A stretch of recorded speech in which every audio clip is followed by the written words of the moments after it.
এইবাৰ দুৰ্গা পূজাত আগৰ নিচিনা সেই ফূৰ্তি উৎসাহ একোৱে নাই।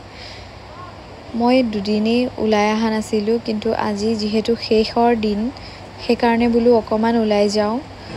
আৰু এটা কথা চাই বহুতেই ভাল লাগিছে, প্ৰত্যেকখন দুৰ্গা মন্দিৰতে জুবিন দাৰ শ্ৰদ্ধাঞ্জলি জনোৱা হৈছে। আৰু এয়া হৈছে নগাঁৱৰ পূজা মণ্ডপ। যিহেতু ওলাওঁ নোলাওঁকৈ ভাবি থাকোঁতে বহুত পলম হৈছিলে, সেই গতিকে সকলো পূজা মণ্ডপলৈ যাবলৈ নহ'ল। কিন্তু এইবাৰ মই পূজাৰ খিচিৰি খাবলৈ পালোঁ।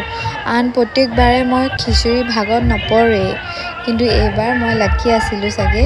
মই গৈ থাকোঁতেই তাত খিচিৰি বিতৰণ কৰি আছিলে আৰু তাৰে ভাগ ময়ো পালোঁ।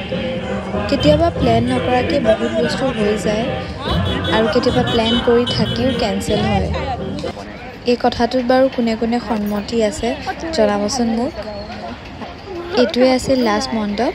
ভিডিঅ'টো যদি ভাল লাগিল লাইক, শ্বেয়াৰ আৰু কমেণ্ট কৰি দিব। আজিলৈ আহোঁ, বাই।